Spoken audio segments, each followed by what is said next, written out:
Então, invocando a proteção de Deus, declaro aberta esta sessão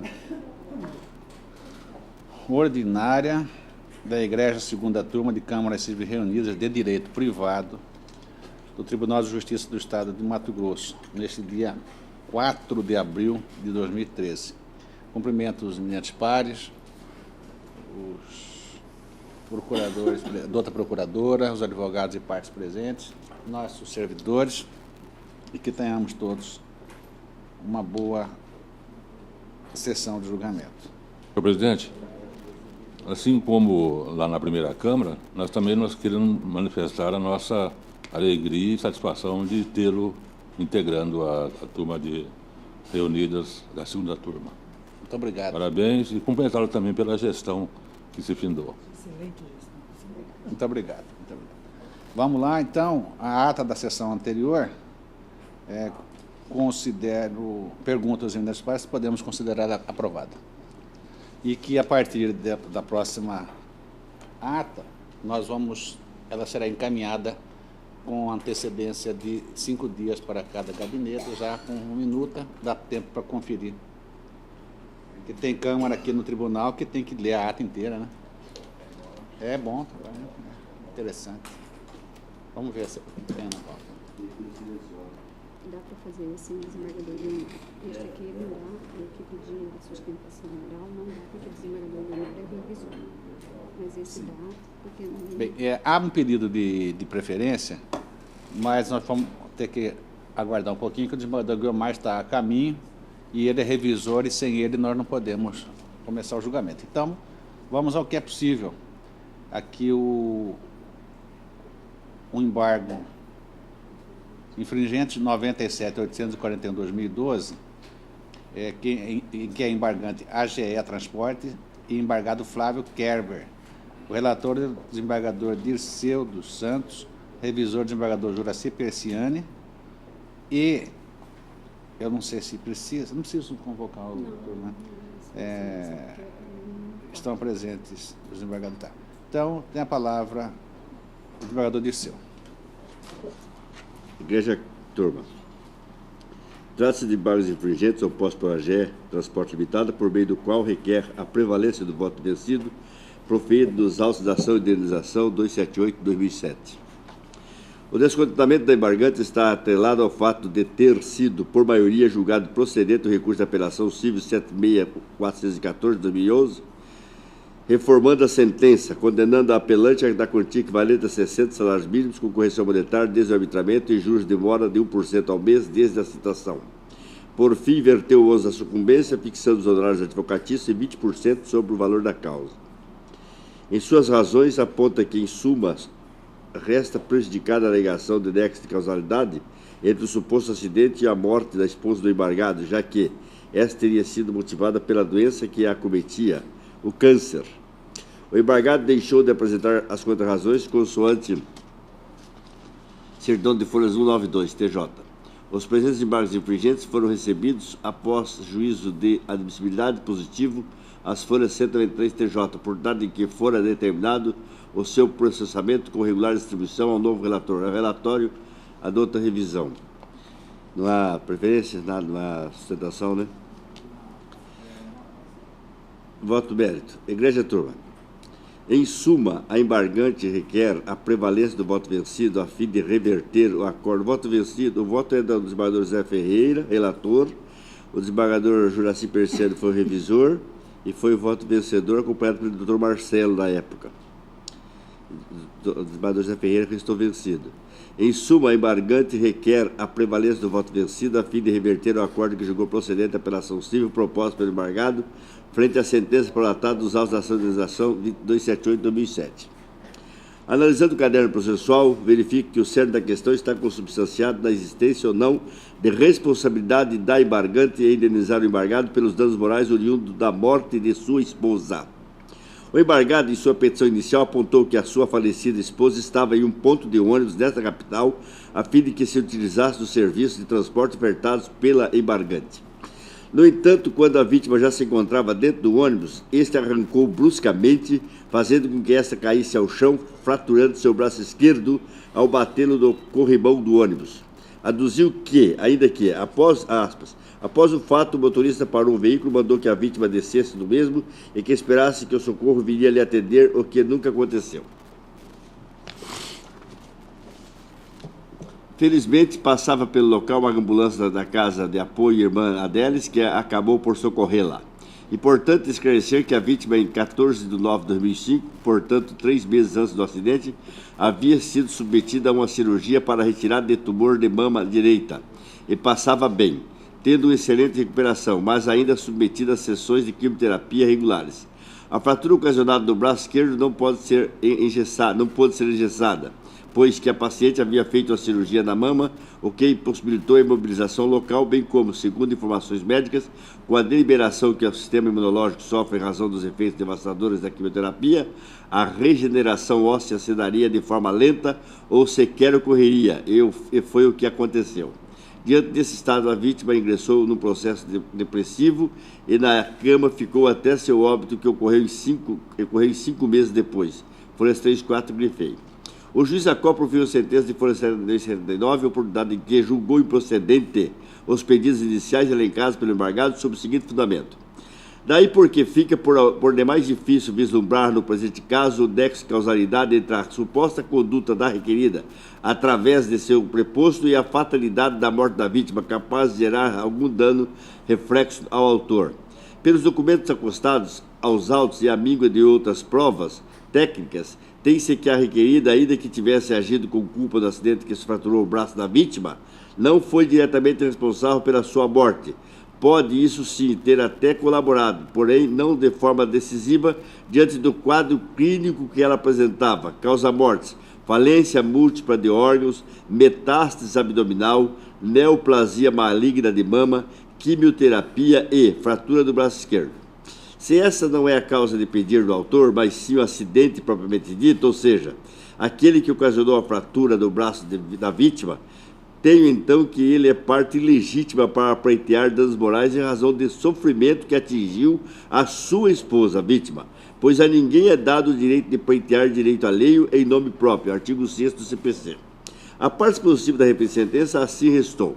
Por essas razões, ante a falta de prova do nexo de causalidade e ou ilegitimidade de parte, julgo improcedente a apresentação de reparação de danos decorrente de ato ilícito, condenando o autor nas custas e honorários advocatícios que arbitre R$1.000, ficando sua cobrança subordinada ao que dispõe o artigo 12 da Lei 1060/50. Grifei. O embargado, por sua vez, interpôs o recurso de apelação civil, o qual restou por maioria provido dos termos do voto do revisor, consoante a papeleta de folhas 138.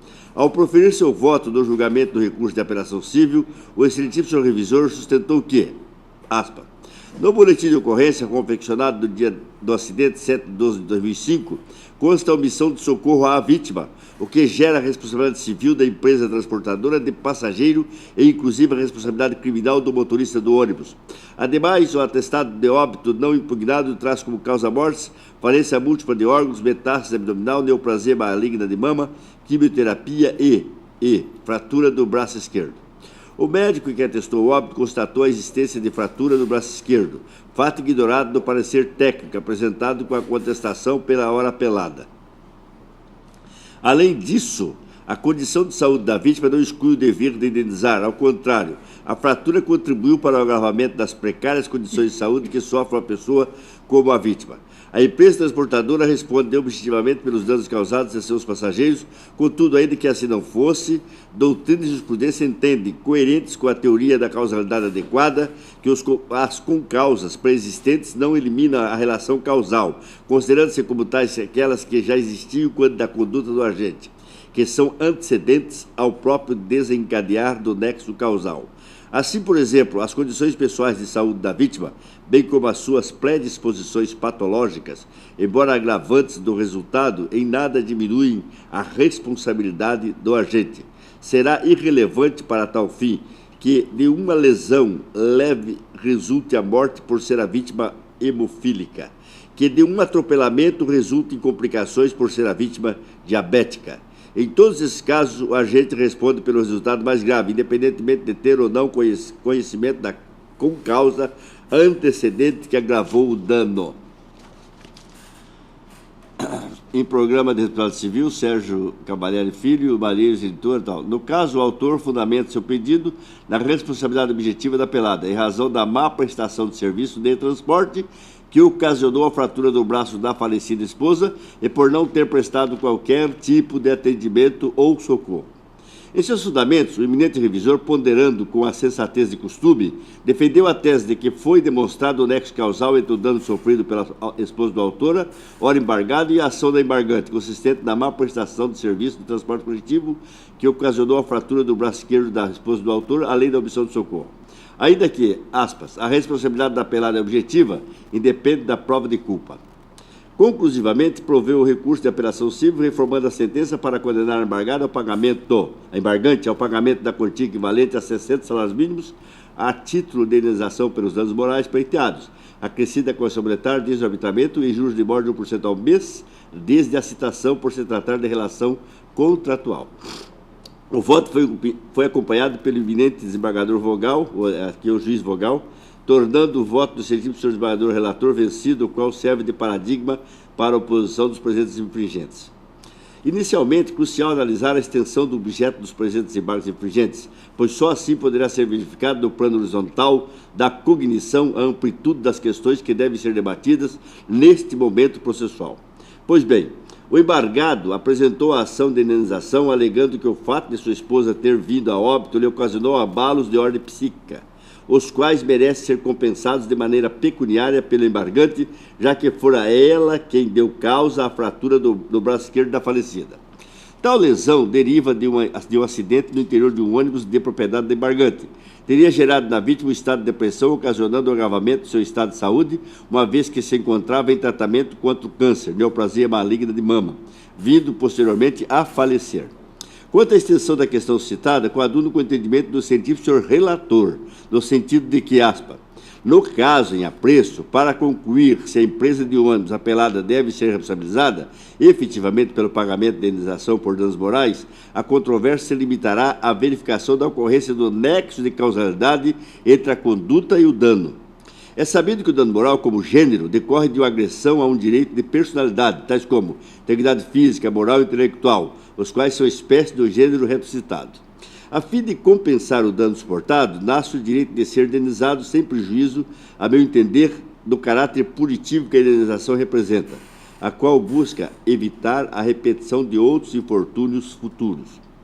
A responsabilidade civil, por sua vez, é o dever legal que o agressor tem de reparar os danos por ele causados a outrem, subjetivamente ou objetivamente, parágrafo único do artigo 927 do Código Civil, desde que preenchidos seus pressupostos caracterizadores. Em especial, para efeito da responsabilidade objetiva, consoante o que preconiza o dispositivo supramencionado, é desnecessária a discussão acerca da culpa do agente causador, seja porque a lei prevê ou porque a atividade desenvolvida pelo autor do dano implica risco para os direitos de outro. Vejamos a norma. Aquele que, por ato ilícito, artigo 8687, causar dano a outro, fica obrigado a reparar, artigo 927. Parágrafo único. Haverá obrigação de reparar o dano independente de culpa nos casos especificados em lei ou quando a atividade normalmente desenvolvida pelo autor do dano implicar, por sua natureza, risco para os direitos de outro. Grifei. Além disso, o embargante, como pessoa jurídica, responde pelos atos de seus empregados e propostos, incorrendo assim a responsabilidade indireta, previsto no artigo 932.3 do Código Civil 2002 de Invérnios. Aí eu cito: esta modalidade de responsabilização é objetiva conforme a inteligência do artigo 933 do mesmo Código. Vejamos. Também a Constituição Federal, ao alencar o princípio da administração pública, dispõe que, aí eu cito o artigo 37, parágrafo 6º, que as pessoas de direito público e os direitos privados, prestadores de serviços públicos, responderão pelos danos que seus agentes de qualidade causarem a terceiros. Portanto, para que haja responsabilização, e se tratando de responsabilidade objetiva, essenciais requisitos devem se fazer presentes, são eles: o ato ilícito, a ocorrência do dano e o nexo de causalidade entre o ato ilícito e o dano decorrente. Analisando detidamente o caderno processual, concluo que um dos requisitos assim mencionados não se fez presente, qual seja, o nexo de causalidade, não havendo, por consequência, que se falar em responsabilização da embargante do dever de reparar os danos suportados pelo embargado. É incontroverso que a falecida esposa do embargado, desde antes do acidente no interior do ônibus da embargante, estava acometida por uma doença muitíssimo grave, qual seja, neoplasia maligna na mama, conhecida como câncer de mama. Segundo o OMS Brasil 2008, no Brasil o câncer de mama é o que causa mais mortes entre as mulheres. O Brasil se classifica dos países com maior incidência de câncer de mama em todo o mundo. De acordo com a publicação do Ministério da Saúde do Instituto Nacional do Câncer, o câncer de mama é o segundo tipo de câncer mais frequente no mundo e é o que mais acomete as mulheres. A cada ano, cerca de 22% dos casos novos de câncer em mulheres são de mama. O número de casos novos de câncer de mama esperados para o Brasil em 2008 foi de 49.400, com um risco estimado de 51 casos a cada 100 mil mulheres. Fonte é Bianca Figueiredo Ramos, Maria Alice Luçosa, Santa Casa de Misericórdia, Rio de Janeiro. Fonte http pepsic.saúde.org, grifei. Em outro estudo agora do INCA, Instituto Nacional de Câncer, o qual teve como objetivo a promoção do conhecimento do impacto psicológico produzido pelo câncer de mama através da revisão da literatura internacional, chamado Impacto Psicológico do Câncer de Mama. Vejamos um trecho. Na realidade, o processo de luto pelo qual passa a mulher com câncer de mama é o momento em que esta tem a possibilidade de entrar em contato com seus conteúdos internos e a chorar com uma nova realidade, elaborando isso para que possa refazer psicicamente a sua autoimagem através do contato com uma nova realidade, nesse caso, o câncer de mama. Porém, este processo é doloroso, sendo acompanhado desde uma tristeza até uma profunda depressão, além de sentimentos como angústia, medo e desesperança. Revista Brasileira de Cancerologia, 2005. Aqui não se está pondo à prova a dor que, indiscutivelmente, o embargado, como cônjuge da falecida, deve ter suportado ao saber do seu padecimento. No entanto, não há que se imputar a embargante a responsabilidade em compensar financeiramente tal sofrimento, tendo em vista que, contrário senso, não concebo presente dos autos provas suficientes que possam demonstrar que a fratura do braço esquerdo da esposa do embargado tenha sido crucial para a ocorrência a sua morte.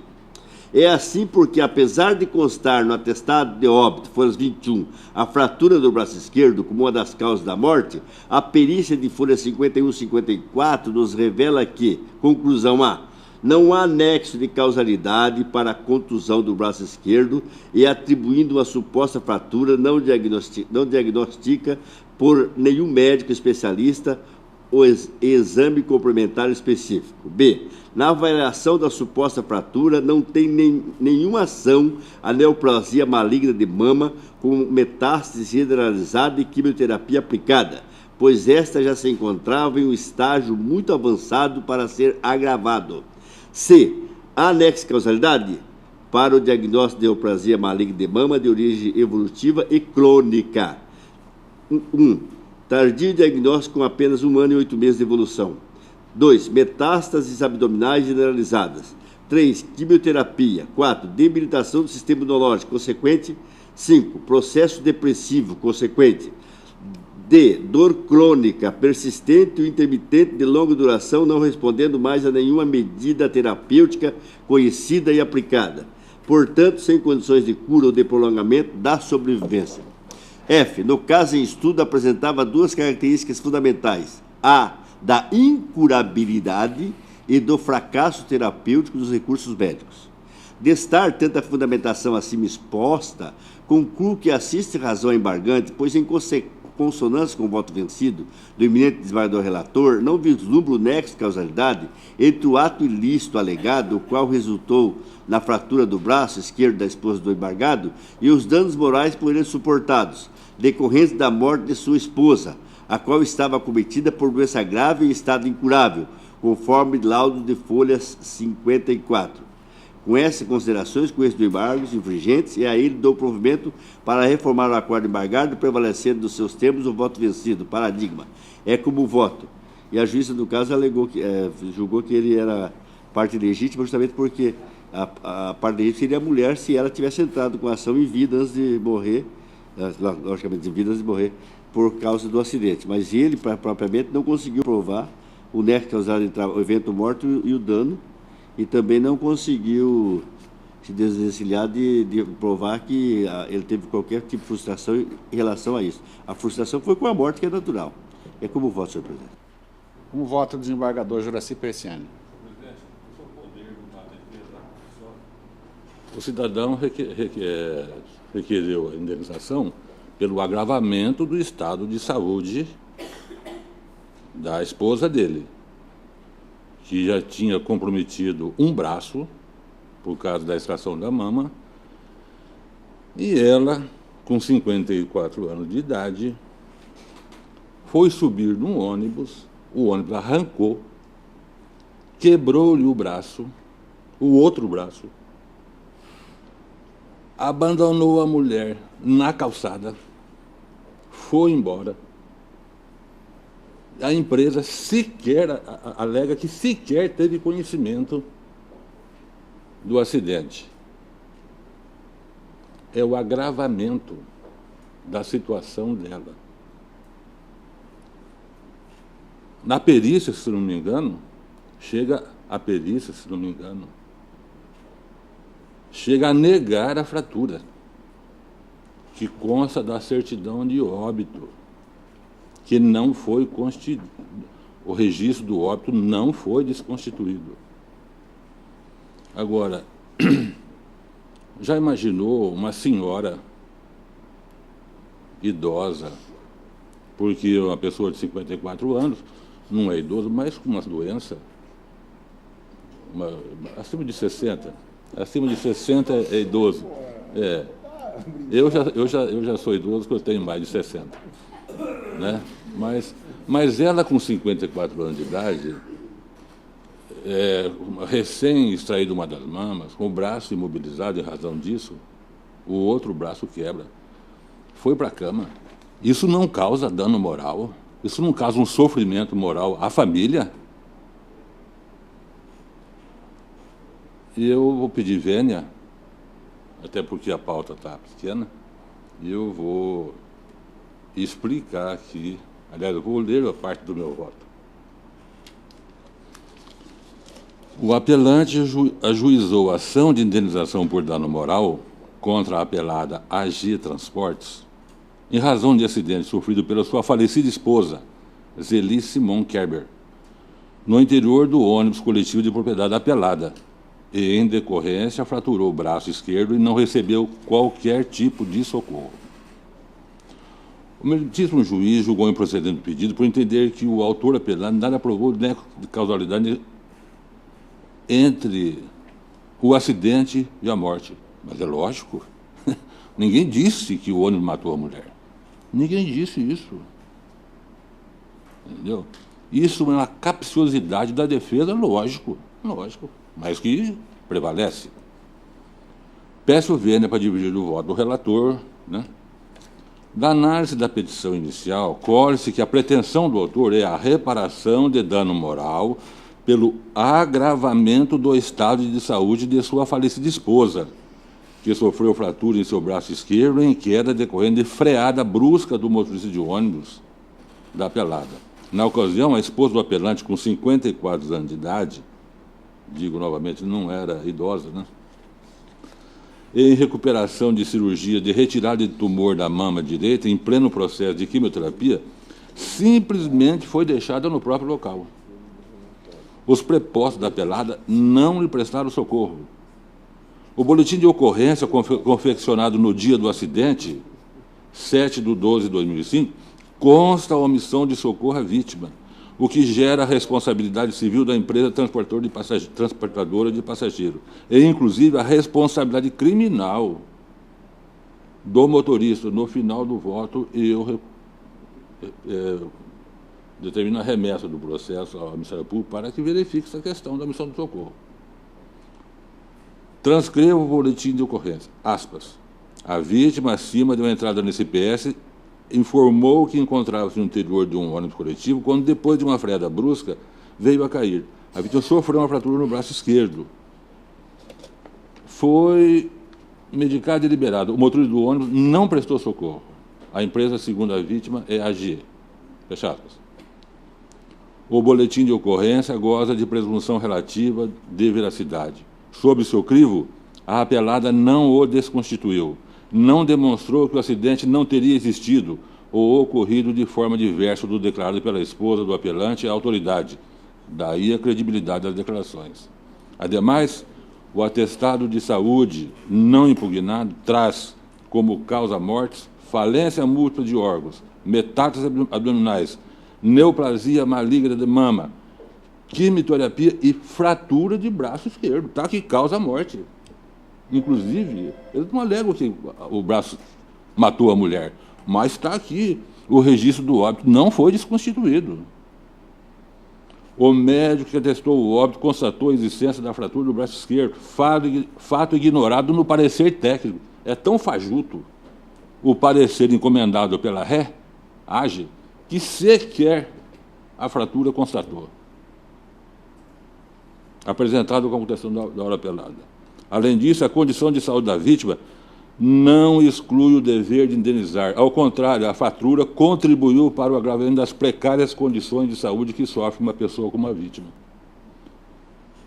Aí eu digo que ela responde objetivamente pelos danos. O dano moral é do próprio fato, das consequências do braço que ela quebrou, que ele quebrou da mulher, o agravamento, as condições mais difíceis que tornou para a família de cuidar daquela mulher, ou não? Ou uma mulher sem os dois braços, com câncer, na cama, é fácil de lidar com ela? Não é. Não é.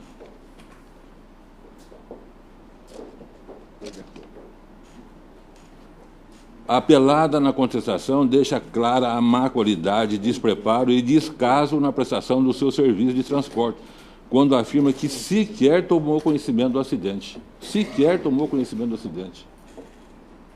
Cito aqui a responsabilidade do transportador, cito jurisprudência do STJ.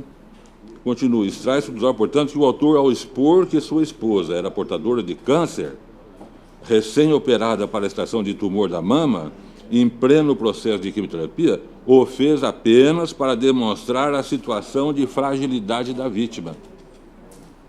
É sabido que o câncer não atinge apenas o doente, mas também a família e todos aqueles que convivem diariamente com um portador desse mal, tão doloroso, cruel e avassalador na maioria das vezes. Ao que consta, e não foi impugnado pela ré, a vítima já estava com um dos braços imobilizado em razão da cirurgia. Com o outro fraturado por conduta irresponsável do motorista da ré, fácil perceber o drama vivido pelo apelante e seus familiares na lida diária com a vítima, a dor e o desespero com o sofrimento do ente querido. Aí eu só digo que reforma a sentença, condeno em 60 salários mínimos, que é até irrisório, né? Inverto os ônus da sucumbência e vista o Ministério Público diante dos indícios de omissão de socorro. Então, eu divirjo e desprovejo com a devida vênia e desprovejo os embargos. Desembargador Guiomar tem condições de votar?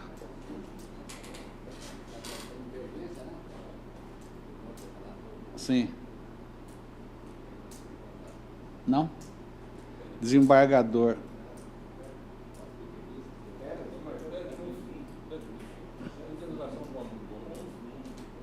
Vamos aguardar. Desembargador Carlos Alberto. Senhor presidente, eu tive o problema, inclusive, de ver os autos. Eu atribuo essa ação aqui, a essa divergência toda, muito mais a pouco esclarecimento da inicial. Eu acho que a ação, como feita, elaborada, eu acho que ela que está causando todo esse problema. Tanto é que agora mesmo o digno revisor está, só para dar um exemplo, está condenando 60 salários, e o que ele pede, o que pede na inicial? Condenando o pagamento de danos morais fixados por arbitramento. Então, só por aí já se vê a espécie da inicial que foi feita, né? Então, eu acho que a questão toda está em se interpretar o que a inicial quis dizer. E nessa interpretação, eu fico com a interpretação dada pelo revisor. Por quê? Em momento nenhum, ele quer dano moral pela morte da pessoa. De forma alguma, não é isso. Inclusive, a sentença aqui, eu acho que peca também, que ele consta na sentença. Daí porque fica por demais difícil vislumbrar, no presente caso, o nexo de causalidade entre a suposta conduta requerida através de seu suposto e a fatalidade da morte da vítima. Ninguém falou isso o tempo inteiro na ação. O que está se dizendo é, olha, aquela queda na qual fraturou o braço causou o problema a ela que ela não pôde se curar do braço, aquilo levou ela a ficar numa cama, num estado depressivo, e isso veio a colaborar com a possível morte dela à frente. Está se querendo o quê? Aquele dano que ela passou naquele período antes da morte, causado pela queda. Que realmente tem aqui prova o quê? Que ela subiu no ônibus arrancou, ela caiu. E foi abandonada no leito da rua lá, que por acaso passou uma ambulância e a levou para o socorro. E pior ainda, tem um laudo aqui realmente, onde o laudo diz uma suposta fratura no braço. Quer dizer, é absurdo isso. É um absurdo ainda. Como é que alguém pode fazer um laudo, um perito médico, dizer uma suposta fratura? Olha, existe fratura, isso está provado nos autos. Então, mas ele está com câncer já e bem doente. Então, aqui eu não vejo relação com a morte, de jeito nenhum. A família está pedindo a indenização pela consequência da queda, aquele estado depressivo dela, que agravou a situação dela. Né? Mas não é pela morte, não é pela queda que causou, de forma nenhuma. Né? Então, eu acho que a questão é de interpretar essa inicial, que deve muito de esclarecimento. Mas, como nós dei o fato e daqui o direito, então nós temos que interpretar. Então, pedindo vênia ao doutor relator, eu vou acompanhar o revisor para manter na íntegra o acordo como editado com a condenação. Desembargadora Cleoci Terezinha. Senhor presidente, quero pedir vênia ao eminente relator para também acompanhar o revisor, uma vez que eu entendo que, de fato, apesar dessa senhora já estar com câncer e tudo, o fato do tratamento recebido pelo preposto da AGE, no momento em que ela se utilizou daquele serviço, sendo vítima de uma queda, ser abandonada na rua e com uma fratura no braço, de fato, deve ter agravado em muito o seu sofrimento, ter limitado mais ainda a sua autonomia naquela fase de sua doença, de modo a causar e agravar também o sofrimento da família que prestava assistência a ela naquele momento. Então, com o meu pedido de vênia ao relator, eu acompanho o revisor. Presidente, eu gostaria de votar, ouvindo o voto do eminente primeiro vogal, aliás, revisor, né? Revisor, e confidenciando aqui com o nosso relator, e de todos os debates, eu verifico que realmente a discussão é um pouco mais abrangente do que a questão do câncer em si, né? Tem um outro quadro que delineia todo o espectro em torno do qual gira a pretensão deduzida na ação indenizatória. Eu peço vênia, então, ao eminente relator, mas vou acompanhar a divergência. Votando, eu mantenho o voto vencedor pelos seus próprios fundamentos, que foram novamente explicitados aqui pelo doutor revisor, e voto vencedor no julgamento da ação. Restou demonstrado que o acidente ocorrido no interior do ônibus, que resultou na fratura do braço da esposa do embargante, contribuiu para o agravamento da precária condição de saúde. Tá?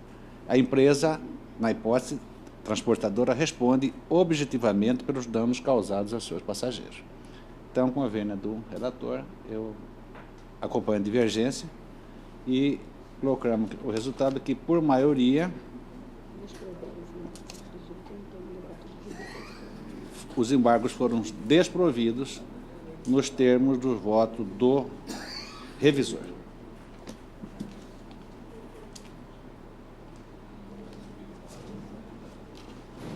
Agora, atendendo o pedido de preferência,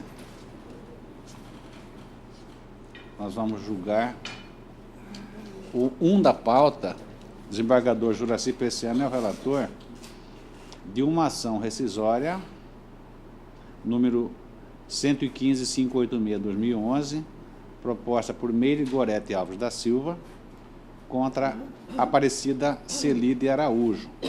Esclareço que haverá sustentação oral por parte, aliás, haverá sustentação oral pelos recorrentes, pelo autor e pelo réu. Tá? Participo do julgamento desembargadores Guiomar, Carlos Alberto, Rubens, Cleocide e Dirceu. Então, tem a palavra o doutor relator. Senhor presidente, a ação rescisória de Meire Gorete contra a Aparecida Celi, com fundamento no artigo 485, inciso 5º do CPC, violação literal de disposição de lei.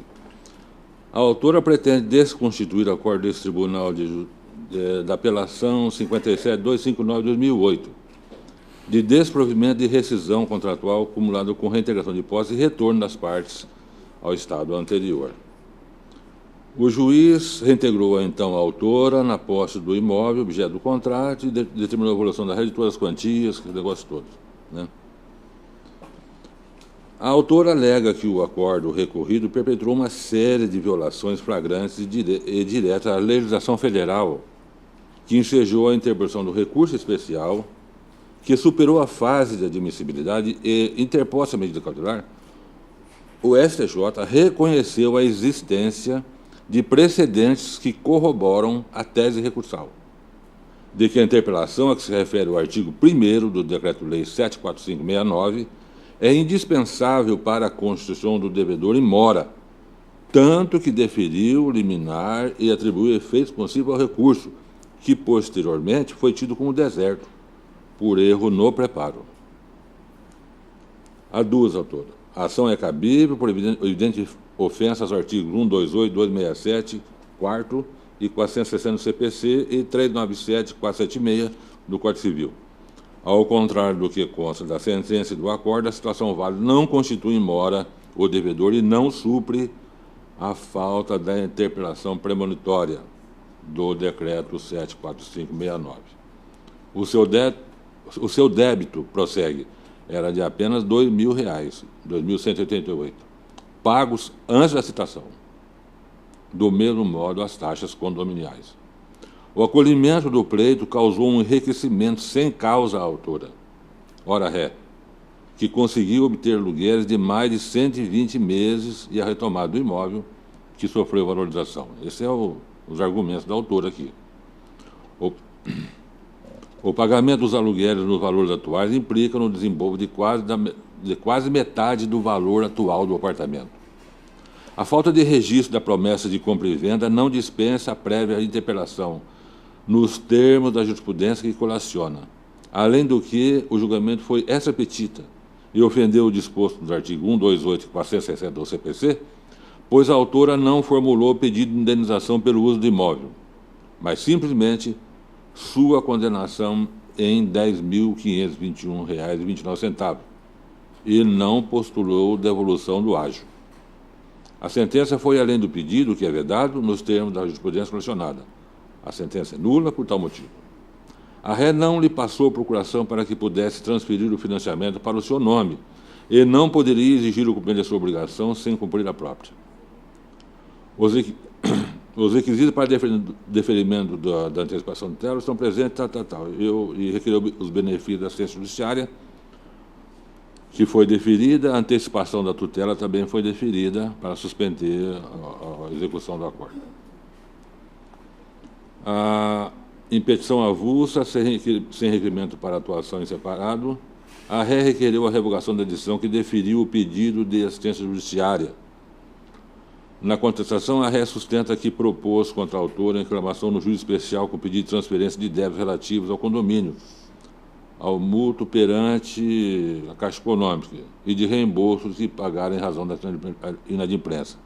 Aduz que, mesmo regularmente citada, a autora não compareceu à audiência de conciliação designada e o processo acabou extinto sem solução do mérito. Propôs ainda ação de cobrança, porém, embora citada a autora, o processo foi arquivado sem satisfação do débito. Tais citações demonstram que a autora tinha prévia ciência inequívoca da sua mora e da sua manifesta inadimplência, antes mesmo da propositura da ação originária de rescisão de contrato acumulada com pedido de reintegração de posse. São circunstâncias que apontam para a inutilidade da notificação hora exigida. Alega a inaplicabilidade do decreto 745, a inexistência do julgamento extra-petido, violação do 476 do Código Civil. A autora rebateu o pedido de revogação dos benefícios, citou que a revel, alegou insuficiência econômica e tal, impugnou a cassação, e o doutor José Zucchietti, procurador de Justiça, opina pela procedência do pedido deduzido da ação rescisória e extinção do processo originário sem resolução do mérito, ou, se não for o entendimento, pela manutenção do acordo. É o relatório. Concedo a palavra pelo prazo regimental para a sustentação oral em causa própria a doutora Meire Gorete Alves da Silva. Doutor relator, ela fará a sustentação em causa própria.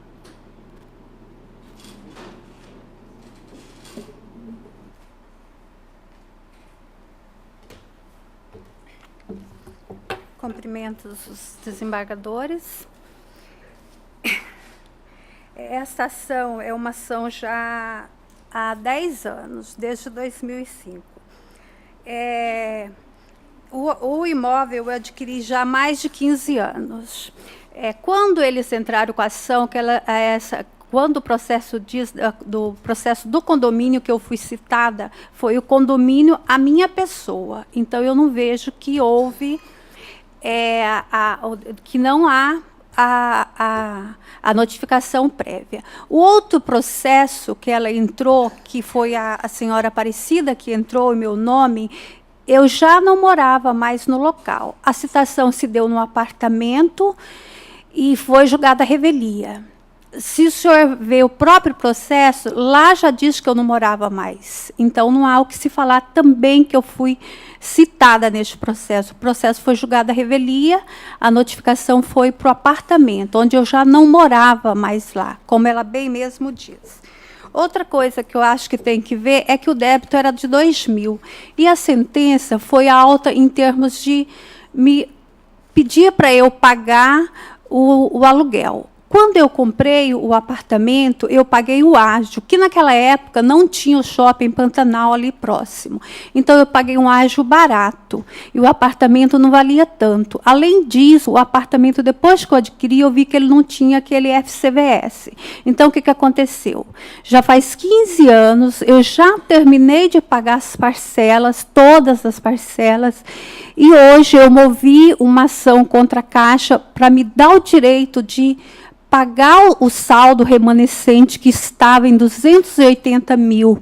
A Caixa avaliou o apartamento a 138 mil reais.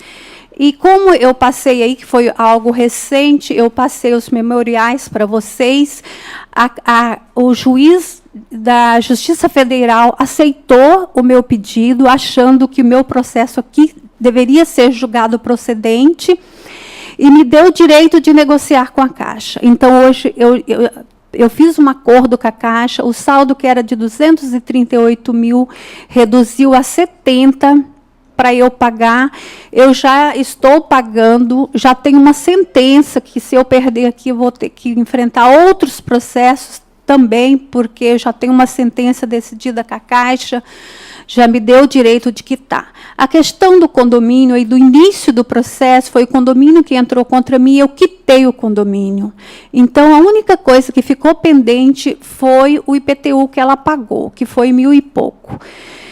E hoje já paguei todos o que eu devia, eu mesma paguei. E essa ação, se eu não ganhar, além de eu perder o apartamento por conta desses 2.000, ainda perderei hoje que o apartamento está avaliado, e eu estou no apartamento há 15 anos. Então, vou perder aí quase uns 200 mil reais. Então, eu vejo que, eu sei que a coisa julgada nem sempre é justa, mas eu vejo que o que eu peço aí, que agora eu acho que não se discute muito matéria de direito, e sim muito matéria de fato, mas sim matéria de direito.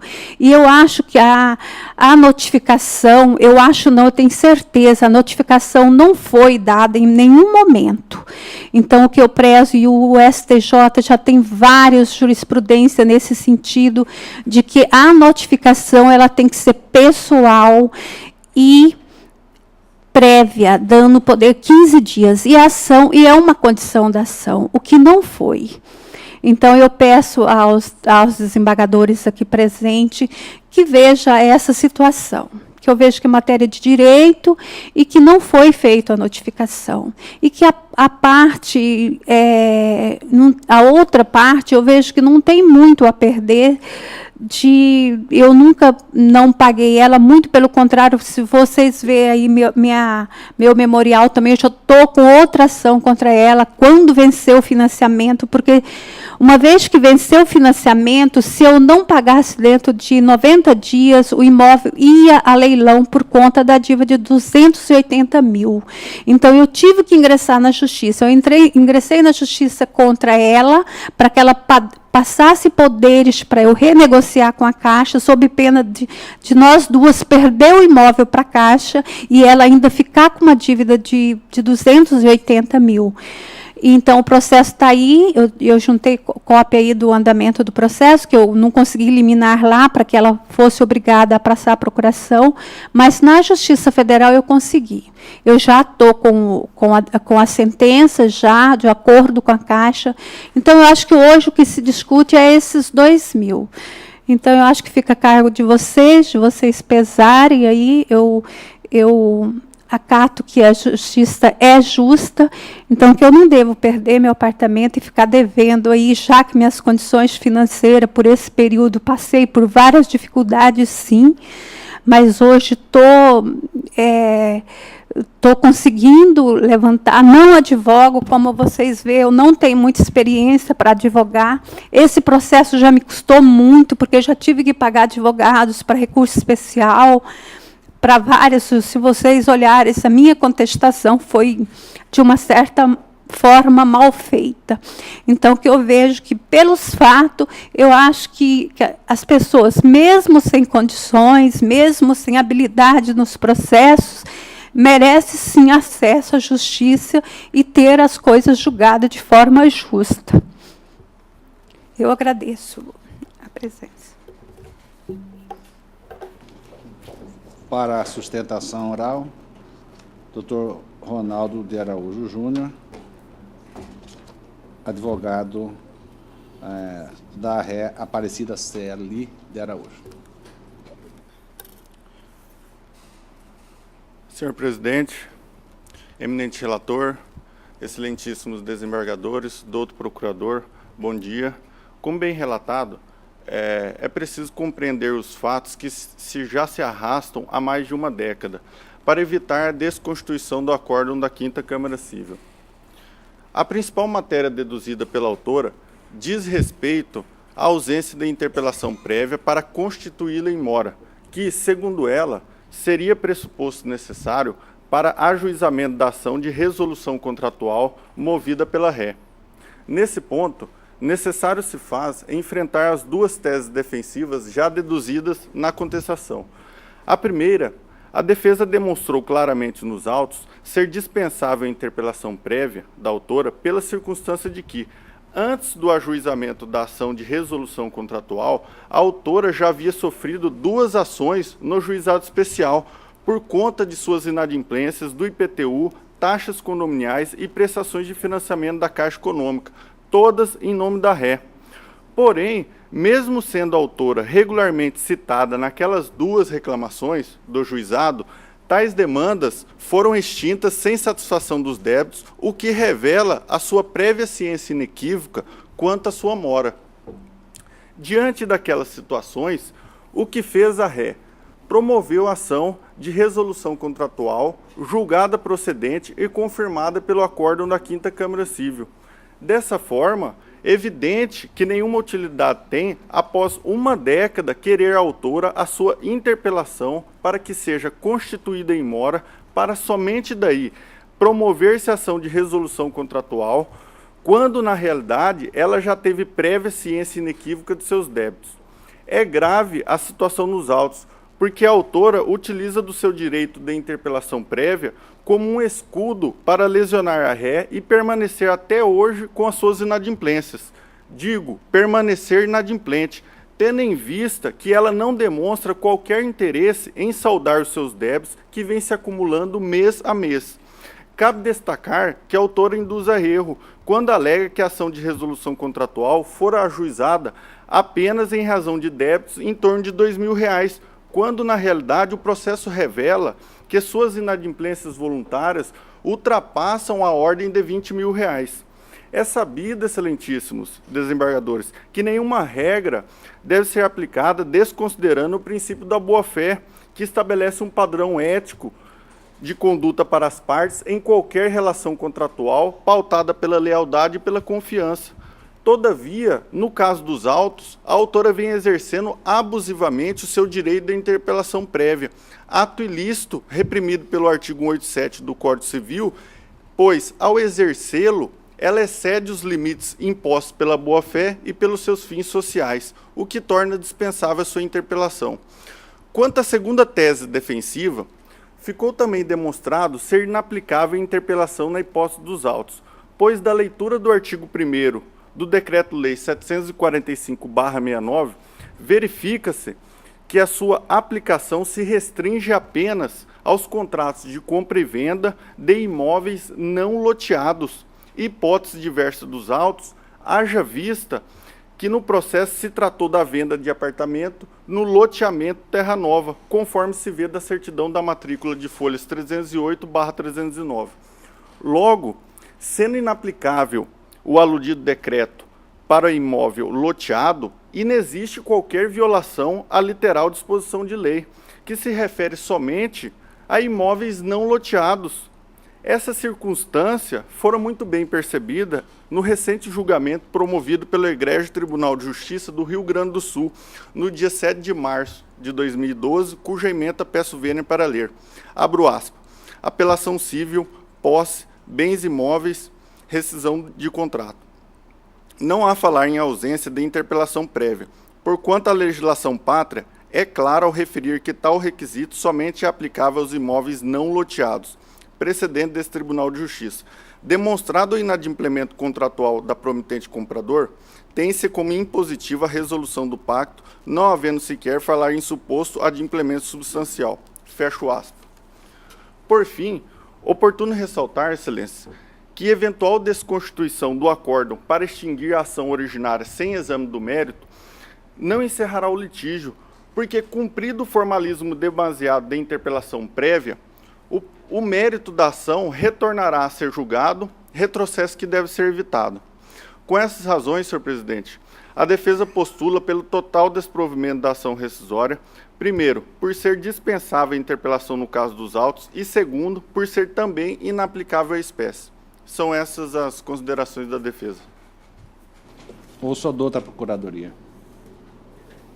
Eu mantenho o parecer no que se refere à procedência da ação. Ratificado o parecer, a palavra com o doutor relator.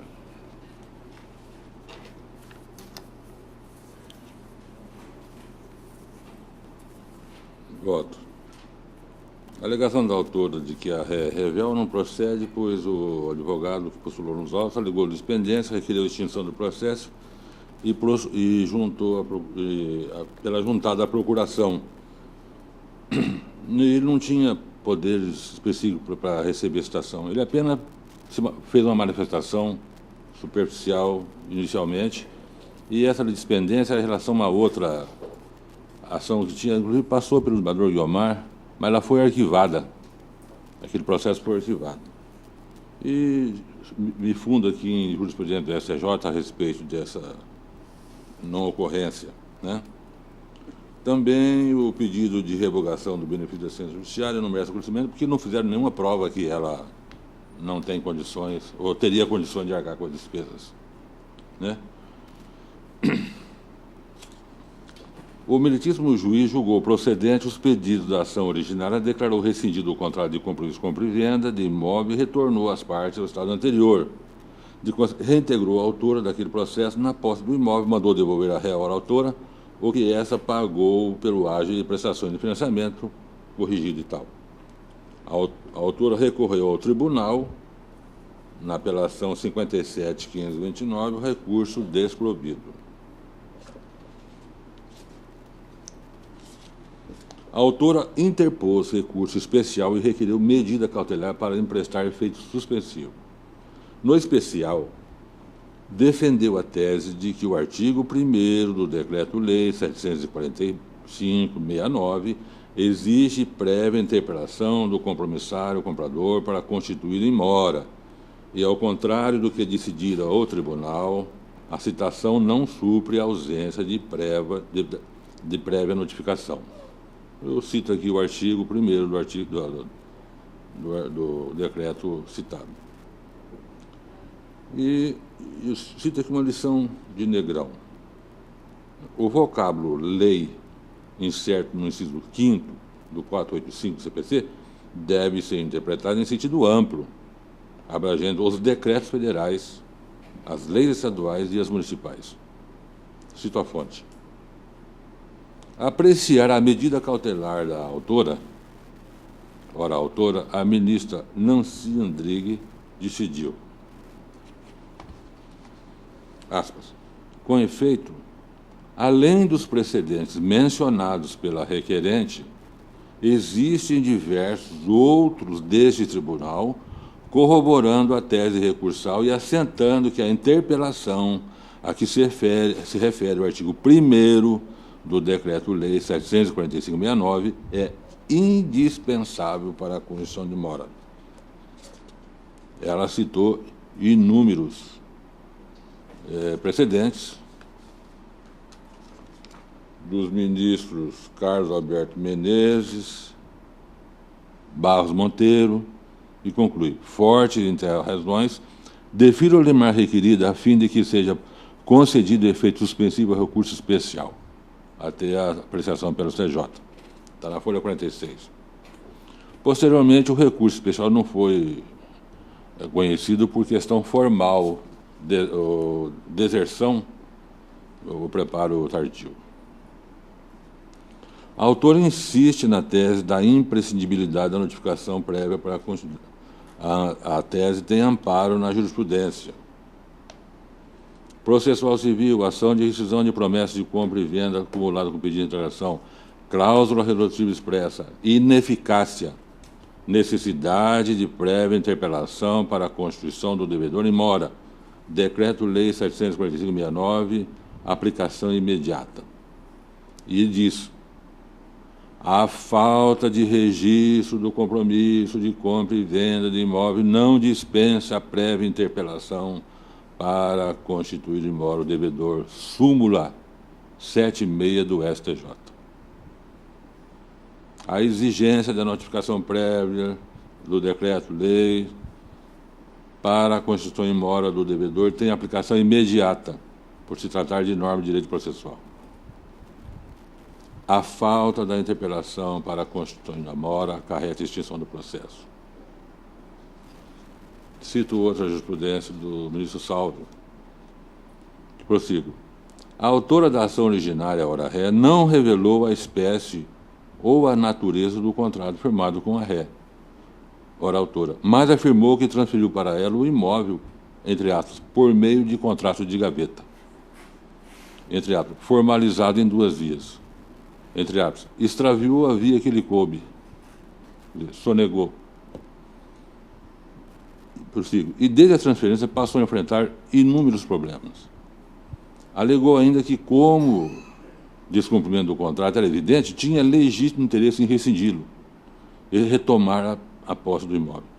Porém, segundo o STJ, a notificação prévia é necessária mesmo quando o pedido de reiteração de posse está amparado em inadimplemento de rescisão de termo de ocupação com opção de compra, acumulado com reintegração de posse. Cito aqui a jurisprudência, a orientação jurisprudencial do ministro Rui Rosado. Aspas. Promessa de compra e venda, termo de ocupação com opção de compra, inadimplemento, ação de reintegração de posse. Até na reintegração de posse é exigida. A ação de reintegração de posse de imóvel integrante de conjunto habitacional destinado a pessoas de baixa renda, objeto de termo de ocupação com opção de compra, deve ser precedida de prévia notificação para a desocupação. Pressuposto não atendido, permanecendo o promissário na posse do portamento, cabe ao promitente promover a ação de resolução do contrato com pedido de interação de posse, etc. A cláusula de resolução expressa não dispensa ação judicial. Ministro Rui Rosado. Eu cito aqui jurisprudência de São Paulo, né? Também nesse mesmo sentido.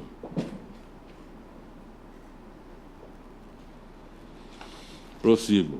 Por último, o fato de a hora ter ingressado com reclamação contra a hora autora, em 2005, no Juizado Especial do Planalto, não supre a falta de notificação prévia e nem a constituiu em mora. Na reclamação, a reclamante, ré nesta rescisória, não pleiteou a rescisão do contrato e a reintegração de posse, mas o pagamento de R$ 1.179 florestais. Ademais, não obstante ter reconhecido a validade da citação e a revalia da ré ora autora, na reclamação, a citação lá efetivada não constitui mora devedora. Jurisprudência do STJ. A citação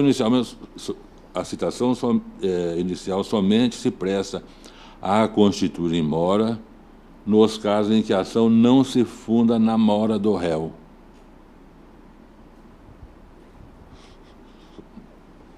A citação válida constitui em mora devedor nos casos em que não haja expressa previsão legal no sentido de ser interpretação probatória, condição especial da ação, como acontece nos casos regidos pelo decreto 745/69.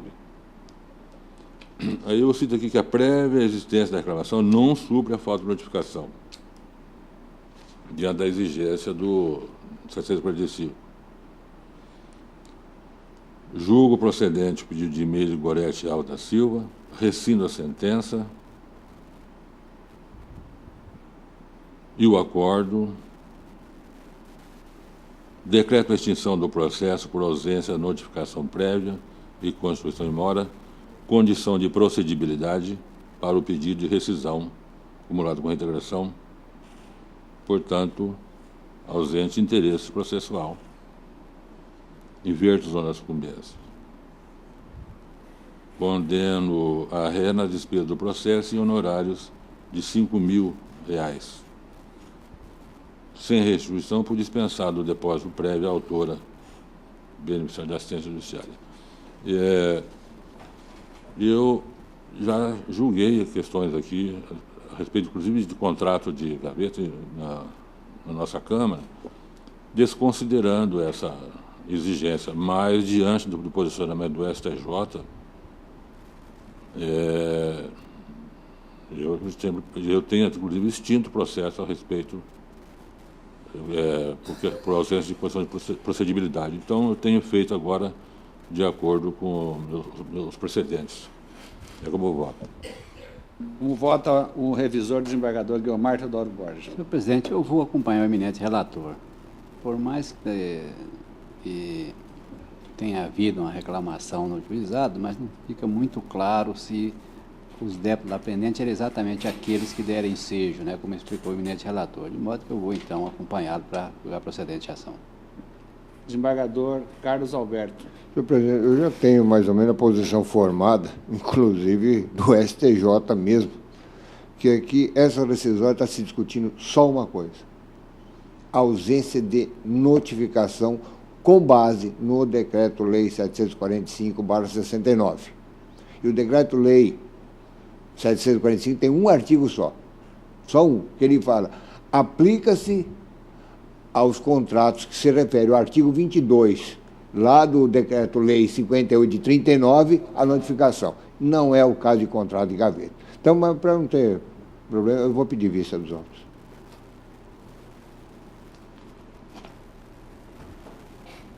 Eu aguardarei. Desembargadora Cleuci Guardo, excelência. e desembargador Dirceu. Então, adiada a conclusão do julgamento, faço o pedido de vista do desembargador Carlos Alberto Alves da Rocha.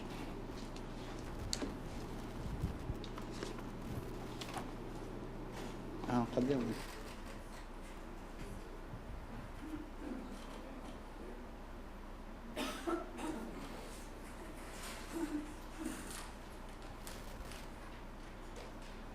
Ao desembargador Juraci, para presidir este julgamento aqui.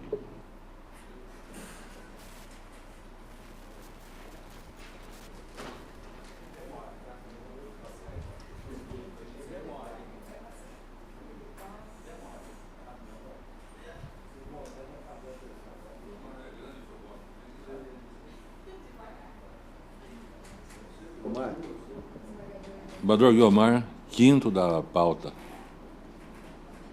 Embargo de declaração 29.553/2013. Embargante José Martins Vaz. Advogado Dr. Samir Amude. OAB 526597. Diz que é para... Embargada Massa Falida da 13 Construtora e Incorporadora. Advogado Dr. Lucien Fábio Fiel Pavone.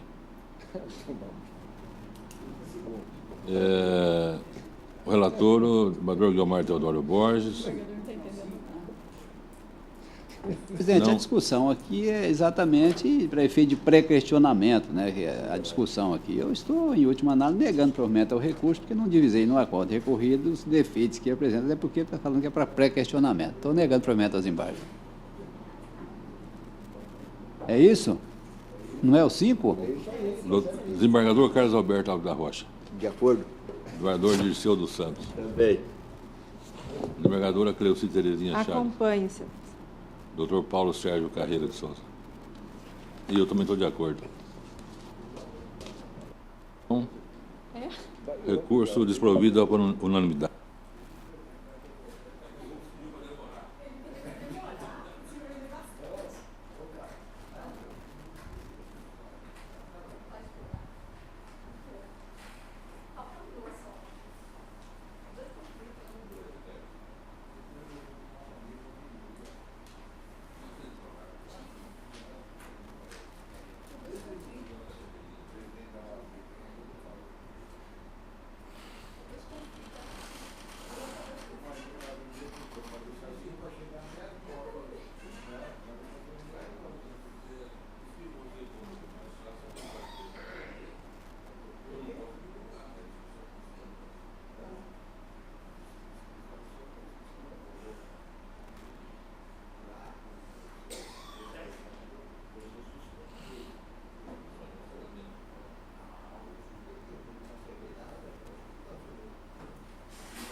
3 da pauta, em razão da ausência momentânea justificada do presidente. Conflito de competência 108.376/2012, suscitante juiz de direito da 2ª Vara Especializada da Família e Sucessões, suscitado juíza de direito da 9ª Vara Civil da Comarca Capital. Bador Guiomar. Bom, é exatamente isso. A discussão é um conflito de competência estabelecido entre o juiz da Vara Especializada de Família, onde tramita o inventário, e o juiz da 9ª Vara Civil da Comarca Capital, onde, dentre os bens, está uma ação de anulação de uma escritura de um bem. O juiz do inventário diz que tem que se discutir essa ação no juízo comum, né, para saber, porque não é aquelas matérias incidentes que resolve dentro do inventário. E o juiz e tal. Tem um parecer do Ministério Público que é pela procedência do conflito para que seja declarado o juiz da vara não especializada da família, ou seja, da vara ordinária para... Tá. Mantém, parecer. Eu estou mantendo a decisão, eu estou seguindo a orientação do Ministério Público, dizendo que quando a questão é de alta indagação, tem que discutir, uma ação anulatória de um bem tem que discutir no juiz ordinário mesmo, não no juiz do inventário. Eu estou declarando competente o juiz da 9ª Vara Civil ordinário para julgar a ação anulatória do bem, embora ele também seja discussão em inventário, mas verticalizou a discussão, vai para o juízo ordinário. Acolheu o conflito para declarar competência o juiz da 9ª Vara. Todos de acordo? Recurso, conflito acolhido por unanimidade.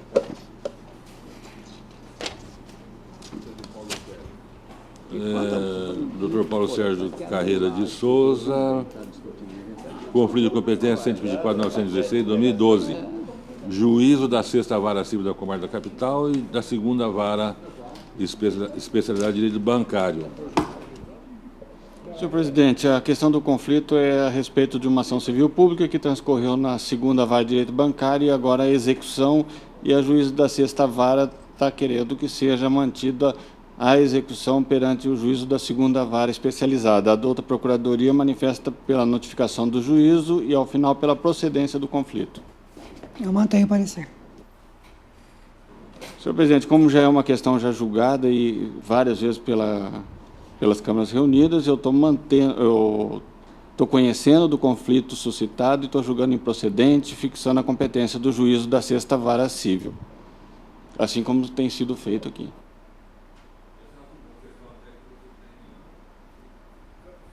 Só me tirar. Esse aqui, se eu não estou enganado, nós não julgamos nenhum caso até agora, que eu estava até esperando o primeiro vir, porque esse aqui, se eu não estou enganado, é específico do cumprimento de sentença, daquelas ações. Não é que a doutora Rita veio falar comigo, por isso que eu estou perguntando, que ela declinou de todas, que são aquelas ações da ação civil pública, né? Ação civil pública, coletiva e tal, não sei o quê. E agora entrou com a execução da sentença, não é isso? E a ação tramitou lá.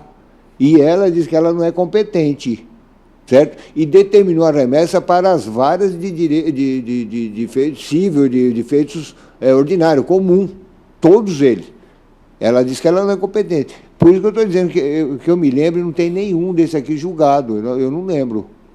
Excelência, eu trago o julgado do João Ferreira Filho, bom. Trago o julgado da Maria Helena Gargaglione, na primeira. Trago o julgado do Guiomar Teodoro Borges, trago o julgamento da doutora desembargadora Marilsen, e inclusive tem o do ministro... Mas então, são todos julgamentos na primeira Câmara.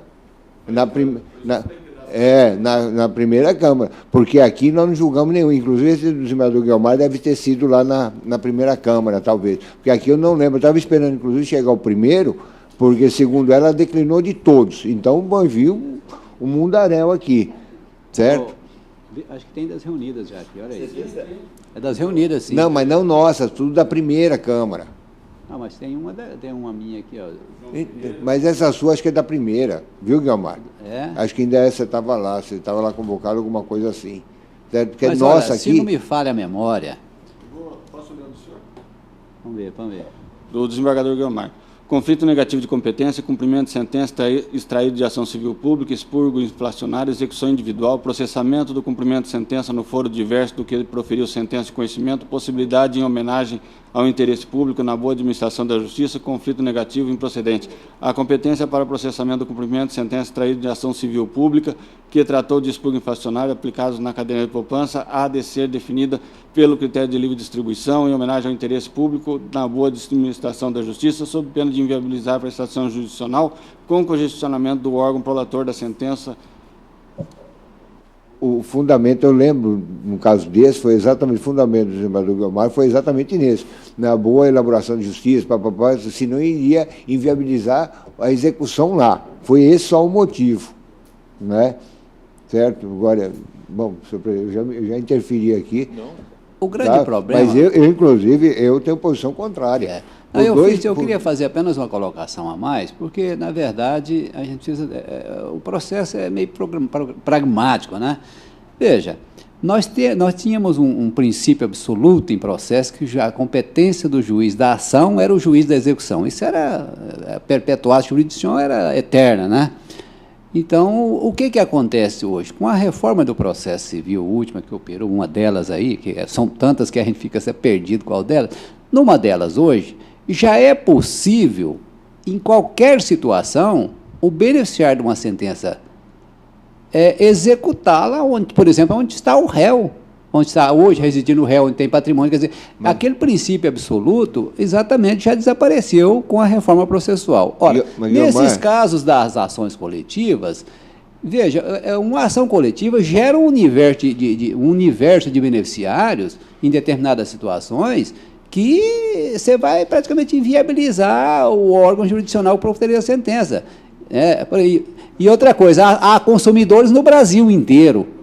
Como é que nós vamos fazer? Mas eu discuto no nosso caso específico, nesse caso aí, são dois motivos. Primeiro, a ação, é o que você falou antes, é originário dessa vara, porque nós temos visto aquela lá de Brasília, que tem vindo aqui, que é uma questão.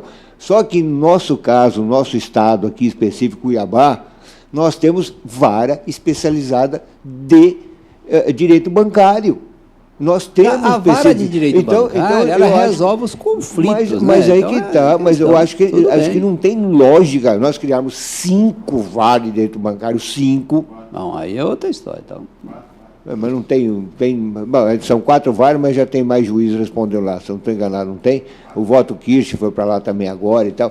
Então, mas que seriam 4? Você tem 4 varas para cuidar de direito bancário, especificamente. Agora você vai pegar, tirar da vara de direito bancário e jogar lá no juiz que tem a reintegração, que tem a ação de cobrança, que tem execução.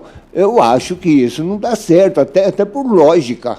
Veja, eu tentei justificar com lógica, imaginando ao partindo do pressuposto de que, primeiro, está um pouco flexibilizada a regra do princípio da perpetuação. Segundo, a ação coletiva admite consumidores no Brasil inteiro. Quer dizer, essa sentença aqui pode beneficiar um consumidor de Sinop, de Alta Floresta, esses vão poder executar lá pela própria regra do processo. E aqui eu parti do pressuposto que, se for todos os consumidores de Cuiabá, não só nesse caso, porque a gente tem que imaginar que nós estamos criando uma jurisprudência. Nesse caso, numa ação coletiva em determinadas situações, nós vamos inviabilizar a vara bancária. Eu não tenho a regra absoluta, não sei se a melhor se as varas bancárias são capazes de suportar tudo isso. Eu vou sugerir, então, que a gente, isso não aqui no conflito, mas no pleno, que a gente termine então, com a vara bancária, porque ela está perdendo. Porque já veio para cá que eles não podem mais, não querem fazer a busca e apreensão, que não é competência, porque o Paulo Sérgio sabe disso lá. Certo? Não são todos juízes. Tem juízes, não estou dizendo dos outros. Tem uns conflitos que vem. Você não tem conflito nenhum, mas tem gente lá que tem. Certo? Busca e apreensão com a alienação fiduciária não é lá, porque é instituição financeira. Tem que ir para a vara de direito comum. Aí você vai discutir isso nela. Então, para que nós vamos ter vara bancária? Então não vai ter lógica até. Mas é o que dá o problema depois. Uma só que faz isso. Alguém está pedindo vista? Não, eu não tinha intenção de pedir vista. Mas já pediu. E eu não participo do julgamento porque o relator é o Dr. Paulo Carreiro. Mas eu não temo em dizer o seguinte: na minha lógica, que de quem administrou não tem cabimento o que a vara de direito bancário quer fazer. Não tem menor sentido. Com 4 varas de direito bancário, certo? Não tem sentido. É uma vara onde não é a vara que ela está superestruturada, mas é uma vara que movimenta demandas normalmente de interesse de instituição financeira, né? Quer dizer, da minha gestão, eu não deixei de atender, mas eu não privilegiei essas varas, porque são 4 na capital só para cuidar disso, né? E da agora que vai fazer a execução da sentença, não, agora não é comigo. E manda o processo para outro. Porque, tudo bem, ainda que flexibilizado, mas o juiz é que vai dizer que ele não é competente e vai mandar para o outro juiz? Sinceramente, eu não voto nesse caso, mas não me parece que tenha lógica. Rebentar com todas as outras áreas, né, por conta disso. Então, o tribunal que vai procurar uma fórmula de resolver isso. Ou vamos criar mais vara dentro do bancário. No meu entender, eu jurisdicionei nesse processo do Bradesco. No meu entender, ele já nasceu errado. Ele não era de competência da vara de direito bancário, porque ele era uma ação civil pública. Pelo princípio da especialidade, ele deveria ter transcorrido na vara da ação civil pública. No entanto, o tribunal entendeu que era de competência da segunda vara de direito bancário. Tanto é que foi colocado numa espedade, se chama aquela CD. Não é nem CD, aquela memória que fica expandida, HD externo, de tantas pessoas que são. Foram feitos quase 60 dias um período parado lá em São Paulo, só fazendo o levantamento de todas as pessoas que têm relacionamento com o Banco Bradesco.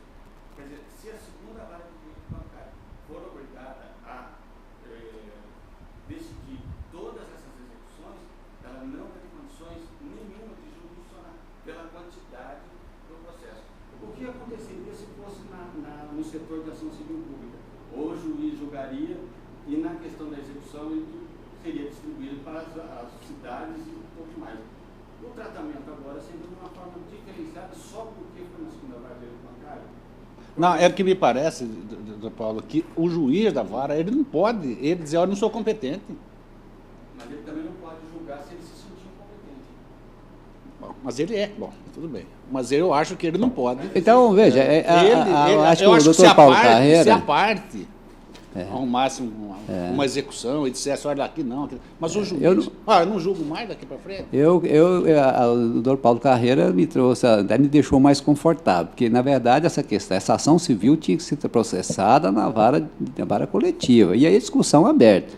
Então, por isso é que eu já estou mais uma razão. Mas você me deixa confortável de dizer que realmente inviabiliza a prestação jurisdicional na vara se mandar todas essas execuções para lá. Tudo bem. Mas, então, eu não sei. Aí a questão é mais de opção. Eu parti do pressuposto que inviabiliza. A ação está pedindo vista, né? Essa aqui. Nós vamos, aproveitando, então... Mais algum processo aqui, gente? Mais algum processo? Mais algum processo? Eu vou encerrar aqui. Né? Adiado a conclusão do julgamento em razão do pedido de vista do desembargador Carlos Alberto, né, depois de o eminente relator ter desacolhido o conflito. Os demais aguardam. Então, agradecendo a presença de todos, eu declaro encerrada a sessão. Daqui para frente é o seguinte, doutor Paulo, o problema de vara de direito bancário, na minha lógica,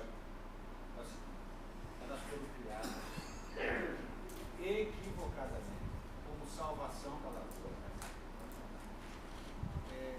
Muitos juízes vieram para essa vara, porque teoricamente essa vara teria, porque seriam repetitivos as demandas, então seria mais fácil. Parecia mesmo no tribunal, em vários situações, que, ao contrário, você iria chamar, vai dessas varas, um excessivo número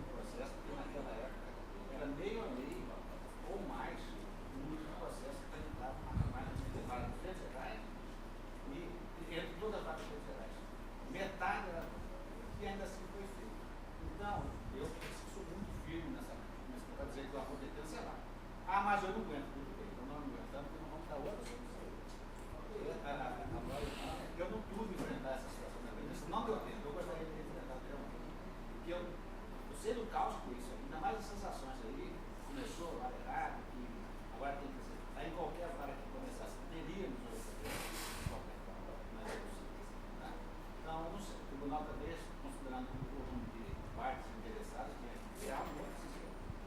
Mas a juíza chega lá e fala, não quero mais não, esse civil, porque isso aí. Esse não é o primeiro caso. Este caso é ação civil pública. E os outros casos que não são ação civil pública? Isso não aparece na minha vista. Existem juízes que fazem isso. Mundo fora do quadro, não, mas isso não é comigo. Inclusive que nós tivemos centenas de casos de conflito. Consórcio, temos vários conflitos mesmo. Isso tem, isso aí precisa. É complicado, né? Eu não tenho, eu parti de um pressuposto prático. Achei que de repente. Se a instituição financeira não é competência lá, é instituição financeira. Agora que doutrina você vai executar no campo. Muito obrigado pela presença de todos. E se nós tivermos um processo, vamos marcar com os excelências. Só preciso fazer um adendo. Eu não fui escolhido para falar. Eu não fui escolhido para falar. Eu ressaltei. Eu não fui escolhido para falar de direito bancário. Na verdade, a minha vara virou vara de direito bancário. Eu ressaltei. Agora, não ressaltei com a veemência, mas eu sei disso. Não foi daqueles que ficou brigando.